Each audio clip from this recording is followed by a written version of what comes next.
How's it going, everyone? I'm Tanya and this is Growing Groceries, and I am going to be giving you a tour of my chicken coop and telling you all exactly how I built it, because I built this thing entirely by myself.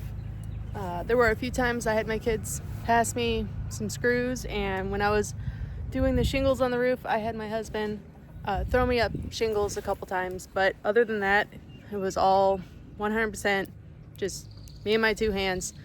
And it was great because now every time I look at it, I feel really proud that I did that myself, and that's what I wanted. I have people I could have asked to help me, but that's not as much fun. I like to do things on my own. I like to tackle big projects and see how far I can manage on my own, and usually it works out pretty well. Not always, but this time it did. So I'll give you guys a tour and tell you what went into this. Okay, so first of all, it's 8 foot long by 4 foot wide, and one of the reasons for that is because I wanted it to be big enough that not only would my 10 chickens fit fine, but if I got more chickens, there'd be plenty of space for everybody. It's also convenient because that's the same size as a sheet of plywood. So I made the base, and I had 4x4s in the shed already, so I just did 4x4s for each of the posts, and then I did 2x4s in a rectangular shape, then I did cross beams, and I did another post right in the center down below, just to make sure that it would have enough support. As you can see, I've got these supports coming off of every post, and then 2x4s doing the framing, and then one sheet of plywood, and then on the top of that I waterproofed it. I had some extra material laying around from, we had just got our siding done, so I threw a sheet of that on there, and then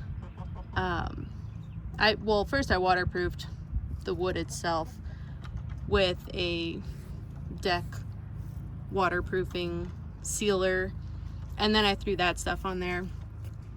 But then the 4x8 also helps because each of these panels, this is 4 foot high, so both sides is just one sheet of 4x8 plywood, and it looks like tongue and groove because I used a router. That's why this is the first time I've ever done this. So you can see like some spots, if you look really closely, you'll find some, like there's one right there where it kind of went offline, but most of them came out really good, and it looks like shiplap or tongue and groove just because of the router, but it's convenient. 4 foot high, 8 foot long, 4 foot wide. So one piece of plywood there, one here, one on the other side. This is a 4 foot by 8 foot piece of plywood that I cut in half. So I did half here and half on the other side, and then I just cut the box out, or the spot out for the box. And then this side, I've got the doors, and that one's for cleaning it. This one is for, getting in, being able to reach the chickens or whatever. All the nesting or their roosting bars are up there. I put these in because this, though it holds it closed, I'll show you. Without that, it could bow out. It's not a lot, but it's enough that I felt like it would be too drafty. So that holds it tight, especially for like the winter when I don't want it to be too cold in there for them, and it's easy to do anyway. So inside, I've got all kinds of roosting bars. Got another one there. The nesting boxes got golf balls in them right now so that they know where to lay their eggs. They still lay them wherever they feel like, honestly. But they do get in there and knock the golf balls out sometimes, so that's always fun. What's up, McGonagall? And then I put this laminate flooring. It was really cheap. And I put a big sheet of it down and I ran it up all of the sides a little bit just to make it, you know, one extra layer of waterproofing, because I'm not trying to rebuild this anytime soon. The reason this all started is because the Tractor Supply coop that I had, after 2 years, the floor completely rotted out on it. And, well, I just didn't want to do that again. So the reason I use locks like this where I can put a D-ring through it is because raccoons can open a lot of things, but they can't seem to do those. So, not that I have a raccoon problem, but I want to make sure I don't ever have a raccoon problem. And then those just swivel. And this, when you open this up, there's nothing at the bottom here. Like the wall comes up and over. So that way I can slide a wheelbarrow right underneath and just scoop everything straight out to easily change all of the bedding. And then there's the windows. I've got the wood that I cut out for this. All of the windows I put in this wire mesh fabric stuff. It's 1/4 inch. I think it's 1/4 inch. It might be 1/2 inch. I don't know. I had it lying around. So I used that to seal up everything, and it's attached on the inside all the way around. So it's really secure. Nothing's going to get in here and mess with them. But I can put the wood right in here, and then I close these on both sides, and it holds the wood in place, and I put caulking all around the edge so it has a better seal. And that way, in the winter, it just keeps them nice and warm. But in the summer, I just remove those panels and they'll have better airflow. And then on the other side, I have these, which are on hinges.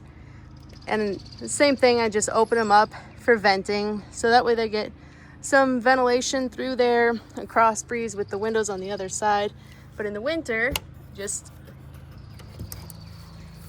close that and voila. Same thing with this one. It's just ventilation, but I can close it. And then this one in the middle, it's just a little window I made. I bought the plexiglass off of Amazon, and then I just had 2 pieces of plexiglass and I cut the wood to frame around it, and I made the groove wide enough for 2 pieces and just a hair more so that they could easily slide back and forth, and I can open it from either side. That way it's just more ventilation. I'm gonna open this up because it is pretty hot out. So if you're wanting to build your own coop and you're thinking, you know, that sounds really difficult, this was a big project, but it was also a lot of fun. And like I said, I built the entire thing by myself in the matter of maybe two weeks of work. So the hardest part was the shingles. If I were to do this all again, I wouldn't have such an extreme angle on the roof, because climbing on top and then like sitting on that ridge while I did the top layer of shingles was really, really, really uncomfortable and difficult. A little scary getting up and down. Because, I mean, it's quite pointy. And the reason I did that is because my brain was having a hard time comprehending any angle other than 45 or 90. Those were the only angles that were working in my mind. So there we go. That's all I could do. If I spent more time on it and figured out a better angle, it would have been easier. But, you know, you don't know unless you try. And then those vents there's one exactly like that on the other side in the same spot, and that was just an Amazon find. And that's just for Ventilation, you want to have really good ventilation with chicken coops. So in the winter when all the windows are closed, I wanted to make sure they still had ventilation. So that's what that is. The nesting box I built with just spare wood that we had sitting around. And it's the same thing. I have another one of these locks. And then I wanted it to open down so that I didn't have to lift this up, hold it with one hand, reach in with the other to grab the eggs. I thought it'd be easier, especially since my kids come get eggs a lot and they're, you know, obviously a lot shorter than me. And with this being raised, I wanted to make sure they could reach it. And if they had to reach in from the top, they would be reaching in blind. They wouldn't be able to see what they're doing. So I made it to where it comes off the back, but I did put this in here. Number one, so that when you open it, you don't have eggs falling out, but also because, again, drafty. When this closes, you see there's wood at the top too. That blocks this gap here and any wind that would come in from down there, just to keep, I didn't want to draft on the girls while they're laying eggs. You know, that's just not fun. So I bought these. They're 1 foot by 1 foot. And I built the nesting boxes to fit around them for easy cleanup. I have 6 of these, so we can easily pull 3 out, put 3 clean ones in, and then the other 3 can get sprayed off and set out to dry for the next day. It's easy. And then we have a 3rd one somewhere. The golf ball's in here. And sometimes they do lay the eggs up here. A lot of times they lay them inside though. Matter of fact, they're probably in here right now. Yep, there's some eggs. So, you know, you can lead a horse to water, but you can't make them drink. These chickens are not the brightest, and they're going to do what they want at the end of the day. But when I made this, I made it on legs because I wanted to make sure that, number one, I didn't have to worry about predators climbing up from underneath. Number 2, my land is not very level. And this seemed like the easiest way to make sure I could level it, and I just put it on blocks. But then I took those wires there. Those are tie downs for, I think they're called hurricane anchors, if I'm not mistaken.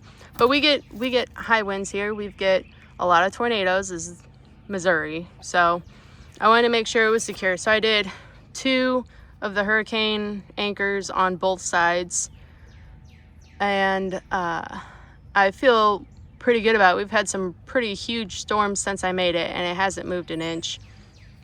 So then the run, when I built the run, I wanted it to be tall. Our old chicken coop and chicken run, you see that's an old Tractor Supply chicken coop, and the run is off Amazon, and it's 10 foot by 20 foot.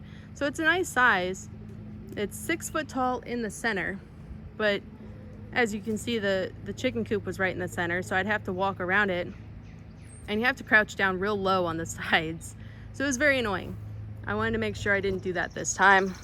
So this is 8 foot high, all these posts, and they're cemented in. I have it, I haven't even measured since I made it. I think it's like 32 foot or 33 foot long, and then like 24 foot wide, if I'm not mistaken. It's huge. There's plenty of space. And then because of where the chicken coop door is, here we go. So I have an automatic door, and it opens every morning and it closes every night, and it's great, but it was very high off the ground, you know, obviously because of the lay of my land. So what I'm gonna do is build a little chicken patio. I haven't got to it yet, so right now the stand-in is a dog crate with a little ramp going to it, and the chickens have absolutely no problem getting in or out of the coop. But, you know, obviously it doesn't look the best. So I'm gonna build a little patio right around there, and it'll be nice because it'll give them another area to hang out of the sun in the shade. and it will also serve as a much nicer area for them to get in and out of the coop. It'll just look nicer. And then I could put a picnic table on it and it'll just be cute. You can see the other vent at the top there.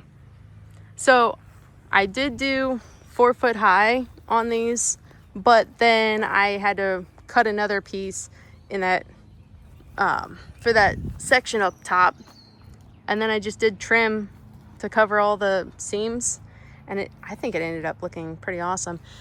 Up top I have 2 layers of this hawk netting, which is easy to find. It's pretty cheap. It's on Amazon.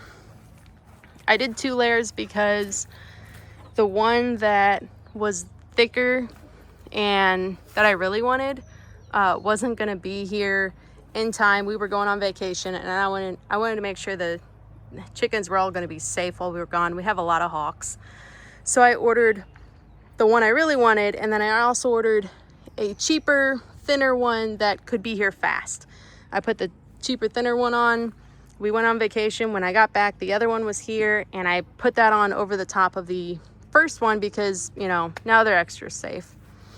And the way I ran it, in order to keep it from bowing down in the center, is I have a wire.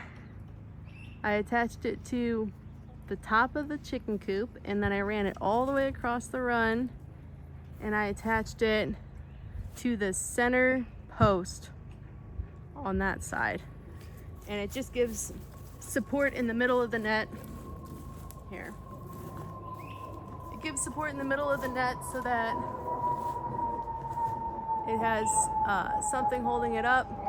See, I just did like a heavy duty eyelet and then ran that wire all the way across. This netting is not very heavy. It just needs something to keep it in the air so that it's not dangling down and chickens aren't running into it. It's not hitting our heads when we go in there. So this worked out really well, and I'm happy with it. So this fencing is 2 inch by 4 inch, and it's 4 foot tall. So I bought 2 rolls. I did 1 roll around the bottom, and then I did the second roll around the top. I have them overlapping by 1 section, and then I did hog ties to connect them. I haven't had any issues. If an animal was gonna try and get in here to get to the chickens, they'd go under this. They would not try and go through this because, well, they wouldn't have any luck. But under it is definitely a concern. So what I plan to do is line it with probably some fencing with cinder blocks or paving stones or something on top of it to create a barrier so that things won't dig under. I wouldn't say it's 100% predator proof by any means, but it's definitely a whole lot nicer than what they had before, and for the amount of space they have, I think this is as predator proof as I can afford to give them right now. One project at a time. Eventually I will do the bottom here, but right now I'm not too concerned. Our biggest concern is hawks, which hawks are not going to go under there. We have dogs, which basically keeps everything else out, but the hawks, they are always circling overhead and watching my chickens. So my biggest thing was to give them a lot of space, something warm and secure, and overhead protection. So if you're thinking about trying to build your own chicken coop or your own chicken run, it doesn't have to be the Taj Mahal. It doesn't have to be expensive, and you don't have to pay anyone to do it. This is doable. 4 foot by 8 foot, 4 foot high. It's plenty big enough for a good amount of chickens And it is, I think it's pretty awesome, honestly. I think I looked at a lot of designs before I came up with this one, and this kind of has a collection of my favorite things that I saw in other people's builds, and then, you know, my own ideas, like that door for cleaning out the bottom. We do the deep litter method, and that just seemed like the absolute easiest way to get that done. I love it. I'm glad I made it that way. As far as the little windows, I'm happy with how they all work. I don't know if I would do anything differently with that. Like I said, the pitch of the roof would probably be the only thing I'd change at this point. I don't know if I'd even change that, because this is how my brain works. So, you know. As far as the door, I built this myself also. I put in the post, I measured, I took some spare wood I had sitting around. I built a lot of this with scrap wood, honestly. I did as much as I could with scrap wood. Altogether, I think we only ended up spending maybe $300 or $400 on wood. Well, that's wood and hardware, and like the windows and stuff. So I don't think that's bad at all. But the door, I did the outline. I put the same kind of fencing in it, and then I did some supports. I put a lock at the top and at the bottom, and then I just drilled out the holes on the post, see, that was next to it to secure it into. But it does the job. I probably need to re-drill these holes, because what happened is, you know, over time, this was in the fall and it's summer now, so with a little bit of time the door settled down a little bit, so now it's low, and both of these are kind of hard to lock, so I need to re-drill them a little lower, because, you know, kids don't take that much time to close and lock something securely. But the chickens all seem really happy. They have a lot more going on. They are right next to my garden, so I can pass them treats all the time, and they love that. And I love that, because when I find grubs, I don't have to carry it all the way. I used to have to go like all the way across the yard to bring it to them. So instead, I just throw it at the fence. And now Waffles, this one right here, she watches me when I'm in the garden. She'll just stand at the fence wherever I am. She just follows me up and down the fence line and stands there and waits, because she knows when I find stuff, I'm gonna just chuck it through the fence, and she gets it every time. The others haven't figured it out quite yet, but I'm sure they will eventually. So that's basically it. That's the coop I built. Like I said, it took a couple of weeks, took $300 or $400, but I built it all by hand, and now when I look out my kitchen window, I get to see a really nice coop and a really nice run, and makes me proud because I did it myself, and makes me happy because my chickens are happy. So thanks for watching, and I hope this was helpful for somebody out there, and I'll catch you guys next time. God bless. Bye.